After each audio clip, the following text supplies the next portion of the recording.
Hello everyone, my name is Amber. Welcome to my channel, Amber Rates Romance. Today I am here with my December wrap up. I'm sorry, this might be going up late. I don't know because I'm in the middle of filming so many different things, but I am so excited that we are going into the new year.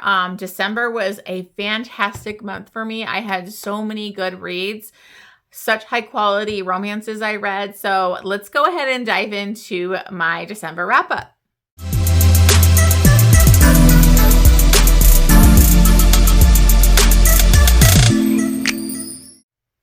Okay guys, so we're going to dive into my stats and then I'm going to go over my top 5 reads and then I'm probably going to bring up a couple of the worst books that I read this month. But I'm just so excited. We are hitting the new year. I have so many exciting things going on within the new year and 2025. So it was great to wrap up the year in such a good way because I really think that December was a fantastic month for me because I had so many good reads. So in December, I read 30 books, and that was 11,948 pages. So the reason right here, like right away, I had 3 6 stars in January. I mean, not January, December. I'm already thinking ahead. Anyways, I had 3 6-star reads, which is pretty crazy. And so I'm really glad I put off. I was like, I'm not even going to worry about like my top 10 books of 2024 till like I get to January and I'm really glad I did because I ended up having 3 6 stars at the end of the year. So fantastic. I had 16 5 stars. I can't believe, like, that's insane. That's so many 5-star reads. So I do give 5 stars pretty freely. If I love a book, if it's enjoyable to me, I'm not one of those people that is so like critiques everything and like is hard on books. So that's just not how I am. But that's why I love doing the 6 stars that Jen from the Book Refuge does because it just elevates those books so I can know which were better, which are the best. I had 1 4.5 star. 6 4 stars. And that's what's crazy. I usually have the most 4 stars and I had so many 5 stars this month. I had 2 3.5 stars, 1 2.5 star, and then 1 2 star. So pretty fantastic month. I am so excited. Like I had a great time. We had the Crystal actually had the books from Books Forever After. She did have the Romantasy readathon going on. So I actually read so much more fantasy, which I'll go into my types of books that I read. I read 6 contemporary, 1 mafia, 4 small town, 3 sports romances, 3 dark romances, 10 fantasy. So that's unheard of. I barely read any fantasy and I read 10. 1 fanfic, 1 historical romance, and 1 monster romance. So, all over the board there. I usually primarily read dark romance, mafia, that kind of stuff. So it's pretty cool to see all the fantasy on there. So anyways, that's just quickly my stats. I don't even know if you guys care, but it's just something I kind of keep track of. So let's go ahead and talk about my top 5 books. So in the top 5, I'm going to have my 3 6 stars, obviously. And then I did 2 of my 5 stars. Again, I had to pick 2 out of 16. So it's kind of hard. There's a lot of ones that, I kind of want to mention, but it's fine. If you want reviews on all the reads, make sure you go to my weekly wrap-ups. I review every book that I read. And if you don't follow me or friend me on Goodreads, make sure you do that because I write a review on Goodreads for every book that I read. So anyways, let's get started. So the first one that I want to bring up was A Court of Silver Flames. I finally finished the ACOTAR series. I did it. It was one of my goals from 2024. I read this series and I annotated them and I just had such a good time. I get the hype and I was very excited for this one because I actually am a Nesta girly. Like I know Nesta is a bitch. Okay. I know she's a prickly heroine, but I think Sarah J. Maas wrote her in such a special way. She added so much more layers to her. She's so she's multifaceted. She's such an interesting character. that, there's all these reasons for the way she is. And so I really wanted to know what Nesta is going through, what's going on in her brain. Why is she the way she is?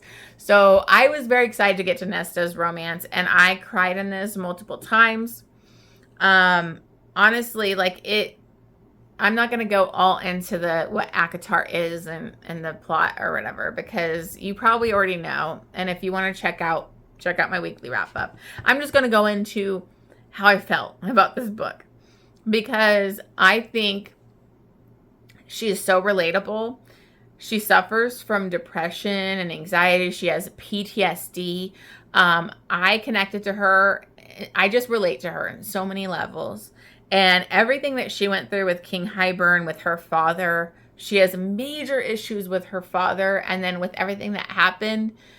And she has so many regrets. And I just connected to that. My dad passed this year, and we didn't have a bad relationship. I love my dad, and I didn't think I was going to talk about this here, but anyways, I love my dad, and we had an amazing relationship. But there are things, that you wish you would have said. You wish you would have mended this part or whatever, because we did have a certain period where we were fighting a lot, and I would be negative and, just hold a grudge on stupid things. And then it's gone, and it's like, you don't get to say those things. And so I don't know. I just really connected with her. And I did suffer from depression when I was younger. I'm much better now. But, I think so many people struggle with depression and anxiety.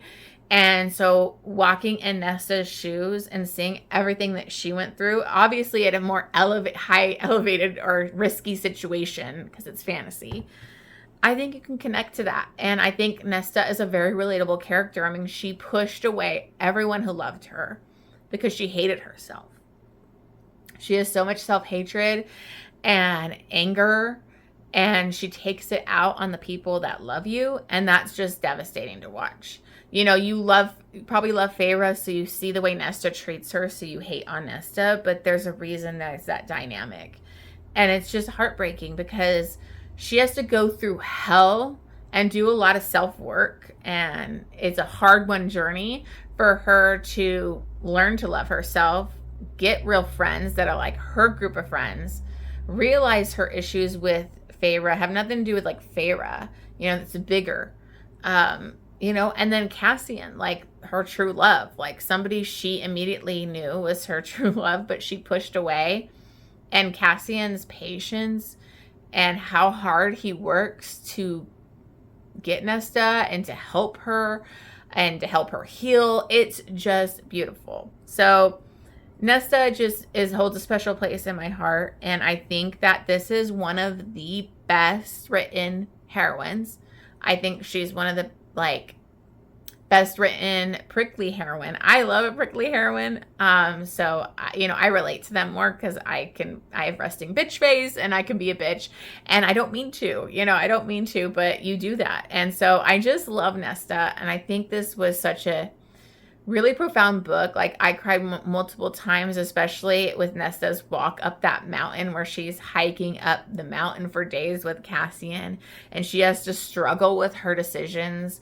And, and she goes through it. It's just very emotional. So I think this has a lot of heavier topics in it, and I think they're important, and I think it was really well done. So this one was definitely a 6-star for me. I think I ended up giving this one 3.5 chilies maybe, because this one was way spicier than the previous books. And I know some people didn't like that, but I didn't mind it, because Nesta was a very sexual creature, and her and Cassian together were fire. So I loved every moment of it. So definitely appreciated reading this series, and this one will hold a special place for me. Okay, so the other one that I have is A Heart of Blood and Ashes. This one I actually got annotated by Jen. I know that this is some people's one of their favorite fantasy romances, so I wanted to get this annotated, and it ended up being one of my favorite fantasy romances. This is a 6-star read for me because of Yvonne. She is one of the strongest badass heroines I've ever read. You can tell I like a strong heroine. she's weak of body, but she's strong of mind and will and power and intelligence. And from the first page that you meet her in this, she's a fucking badass, and she blew me away. She was amazing. She's probably my favorite heroine of all time so far. We'll see, but she's freaking amazing. So she actually made this book a 6-star because her character was fantastic, and she just comes so strong immediately, and she never falters in her strength and faith in herself. Like, she's just so strong. So this one is between Maddox and Yvonne, and Maddox's parents were actually killed by this king, a leader, you know, and they have different kingdoms in this land, and they were actually kind of written to by that king's daughter, which is Yvonne. She was kind of asking for their help. She was basically held, like, captured, like, by her with her mom in this tower type of thing, and she needed help, and she reached out to them, and they end up getting killed. But Maddox can't get revenge because, like, the council or whatever, they tell them that there was cause for the death, because supposedly his father had tried to rape her or whatever, which is such BS. But he is told he cannot kill or go after the king and his sons. But he learns about the daughter and how she's traveling to go, like, into another, like, a forced marriage. And so he goes to attack this, you know, when they're en route. And Yvonne is, like, actually kind of, like, bound, like, she's being forced to go into this marriage, and she's with her brother.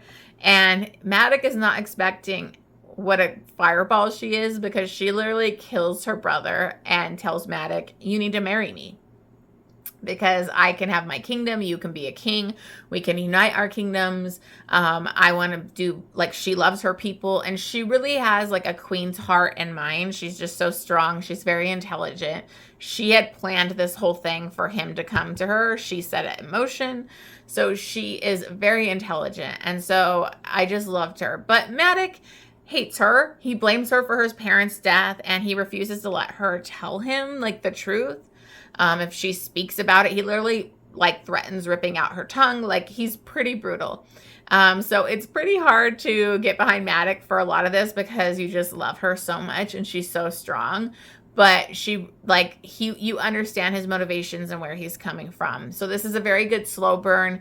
They're going through, you know, they're kind of on the run to get back to his place, and also away from her family who's going to be hunting her down. We know about, like, this destroyer that's this big bad that could come back. There's a lot of magic stuff going on in this, like, very cool creatures, like, kind of like these undead, like, zombie type of thing. So there's so much going on in this. So there's a lot of world building.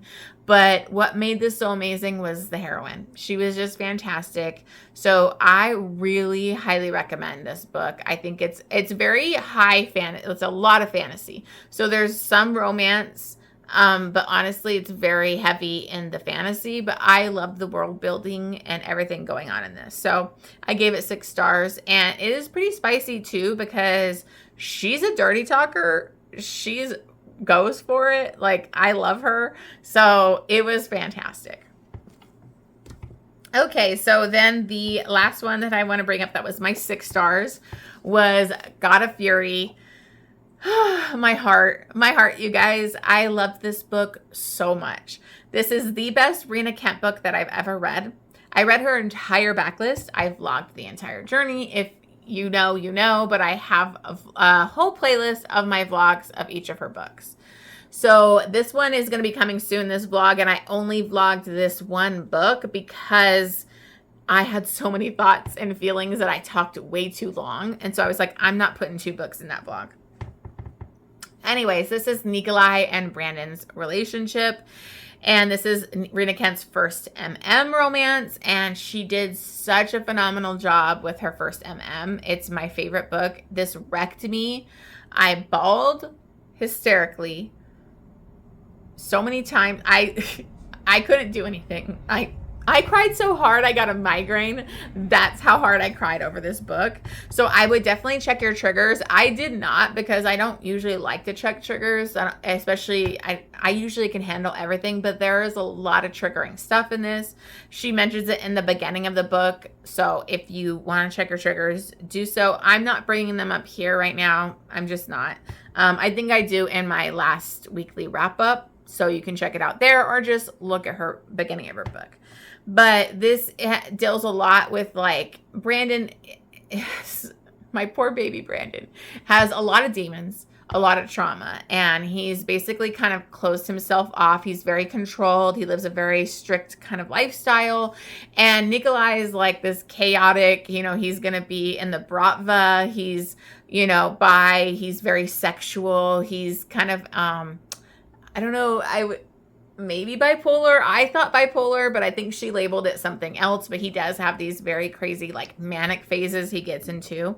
But Rina Kent did a great job in this Legacy of God series of, like, sprinkling it through each of the books, of, like, hinting at them, and something's going on with them. And so it takes you back to the beginning of God of Malice, when they had that initiation for the heathens. And Brandon is actually there. He was told to come there because Landon, his twin, was in trouble, and that he needed to come. And so he's there trying to find Landon. And Landon is his crazy, he has antisocial personality and narcissistic behavior. So they're not very close. And there's so much revealed of why that happened with them in this. That is just so emotional.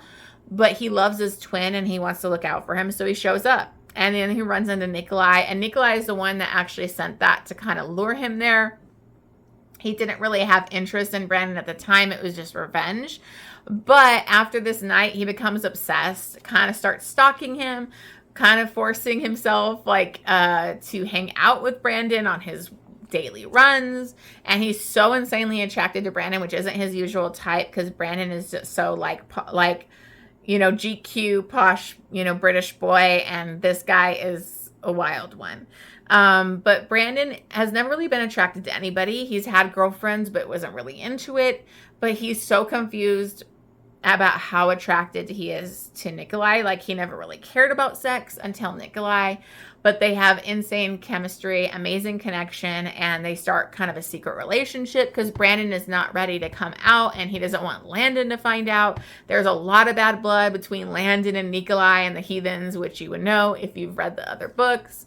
But there's just so much to this. This one is very emotional because we deal with Brandon's issues, and it's so much trauma, and just it breaks your heart.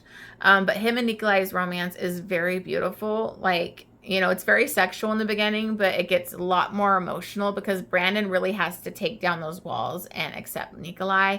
And Nikolai is just going to bulldoze his way into his life. Like, he doesn't give an F. But there's a lot of push and pull. It's very sexy, so spicy. I gave this 5 chilies because it was so hot. But really why it's a 6-star is their relationship, their dynamic, the emotional journey you go on, like the revelations at the end that just break your heart.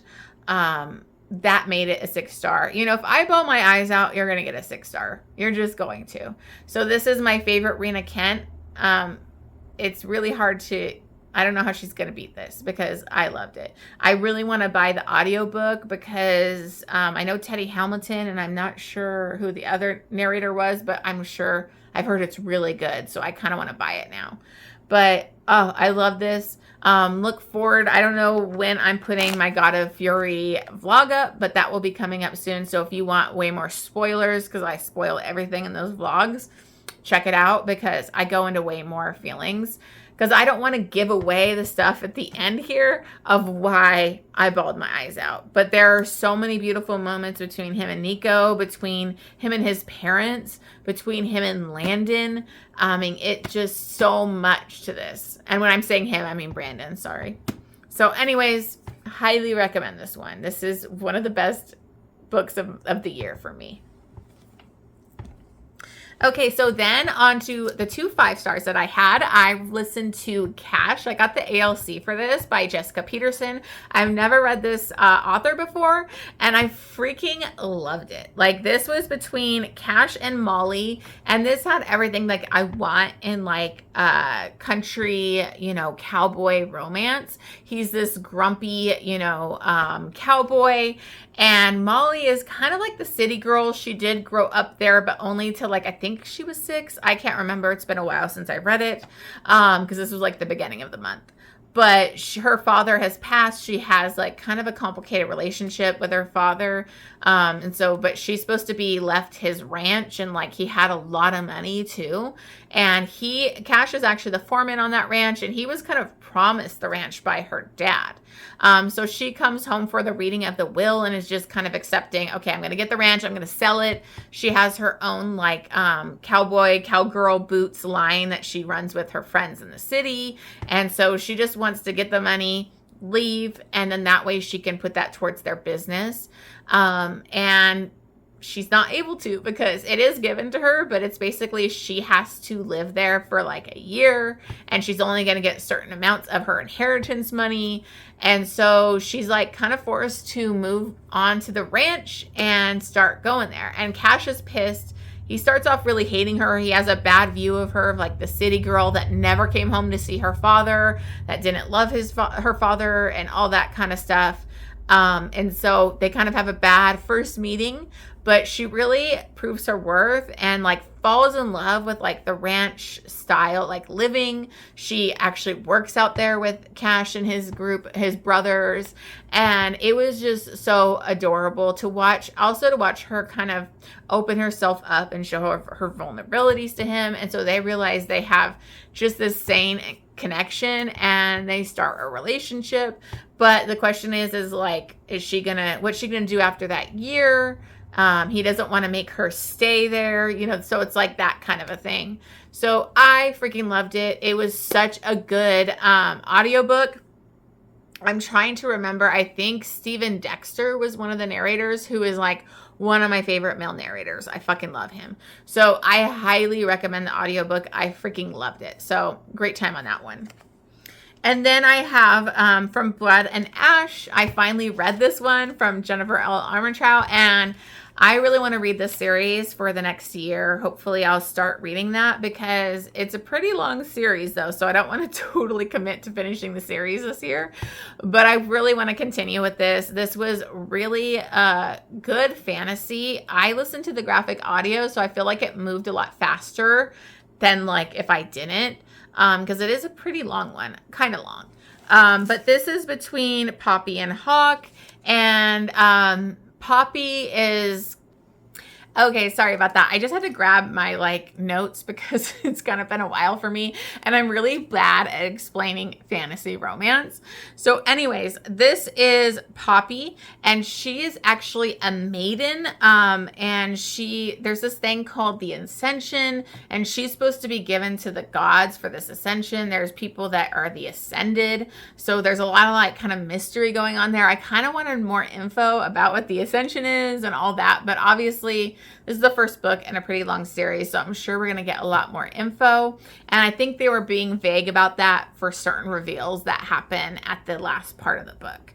But Poppy is a maiden, and she is supposed to be, she basically has to wear this veil all the time, and she's very, secluded, like living in a kind of like a gilded cage type of thing. But she has this guard that really trained her to protect herself. So she's very well trained. She's a good fighter. And she happens to kind of sneak out and go to the bar. I think it was the Red Pearl one night. And she runs into, I just lost his name, Hawk. She runs into Hawk. He's actually, I think, a new part of the Rise Guard. And he's pretty swoony. They have an interaction together, but she's in a disguise. Things don't pan out. He asks her to he'll come back and they can meet up again, but she doesn't. But there's actually some murders, some crazy stuff going on in the palace thing that she lives at. There's also kind of this sickness that happens. There's some lichen type of creatures in this that are also enemies, and that can spread. And so but she has like certain gifts where she's like an empath. And so there's a lot more to her. And she's actually kind of sneaking out with her guard to help people in those that, that need to die or that they're on their way. So again, I'm horrible at explaining this, so I apologize. But she ends up kind of getting, Hawk becomes one of her new guards. And they have, like, Hawk just sees her as more than a maiden, and he flirts with her, and he's very swoon-worthy. And so he's kind of in charge of keeping her safe. And so it's a forced proximity situation. But there's a lot of secrets. A lot of reveals kind of happen at the end of this. I'm being super vague because I don't want to ruin anything. But I really loved this. I think the graphic audio was really well done. And it's just action packed. I think she's a really strong heroine that you can get behind. I loved Hawk. So I think it was a really good first book. I actually really liked the side characters that were introduced to.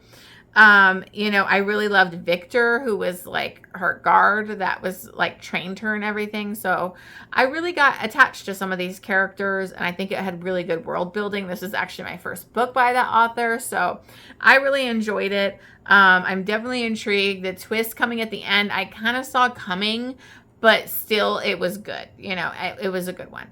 So, anyways, I loved that one. I'm sorry. I probably explained that horribly, but whatever. So quickly, I'm going to go over the worst books that I read. And unfortunately, I actually bought this book because it was a 12 rec from 12 friends.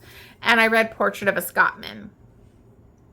And I hated this book. I'm not going to go too deep into it because I don't want to be super negative. I'm in a good place right now thinking about all the good books I read. But Portrait of a Scotsman was one of the most boring, shoving feminism down my throat, like, books. I mean, it is so boring. Like, I wanted to DNF this, I think, at page 50. And honestly, I should have, but I pushed myself to read it because it was a 12 rec from 12 friends. And let me just tell you, I'm not doing that this next year. I'm not going to do that because it was horrible. I ended up giving this one 2 stars. I hated it. The heroine annoyed me. And, it had a Scottish hero, which was the only redeemable factor, but it's kind of like they end up in almost a forced relationship. He's like her father's rival, and he kind of sets it up so they get caught in a compromising position, but she was actually leaning in to kiss him, but then she blames him for it. And then they get married, and she doesn't want to have sex with him, and he's not going to pressure her to. And she hates him because she realized he manipulated her. And it's just so boring. It's so boring. And it takes forever to get to the sex. And then it was like closed door. And I was like, what? Like, it was, and it didn't even have the good historical romance where it's like the angst and the longing looks or the light touches. It didn't even have that feeling to it, which I can handle in the historical romance. It was so boring. I don't know. I really struggled with it. And then the ending was atrocious. So it was pretty bad. It was probably like a 3-star. And then it got to the ending, and it was so stupid. It was the worst third act conflict. It was ridiculous. It was stupidity. I hated it. You'll see if you go on Goodreads, some people that were like giving it the bad reviews, you'll see them go off about the ending. So that was just bad. But anyways, if you want more thoughts on it, you can see my previous wrap up because I don't want to totally just rag on this book again because I think I did plenty in that wrap up. But, yeah, I hated it. And then actually our buddy read that we did with Bessie Book Reviews and Bookmark by Jen, they all like enjoyed it. And that was undeniable. And I gave it 2.5 stars. So I hated it. I thought the ending was, and like what she ended up doing with a side character who is super important. See, I'm not totally getting into the book or anything. I'm just going to give you why I'm pissed. And I can't even do that totally because it'd be a spoiler. So you'd have to watch that. But, I like got so mad with what the author did to a side character, and it was on page and it was brutal. And I thought it was emotional manipulation, and they were just trying to get like the angst and devastation, and they threw that in at like the 70% mark. And so I almost DNF'd it at 70%. I was so fucking pissed.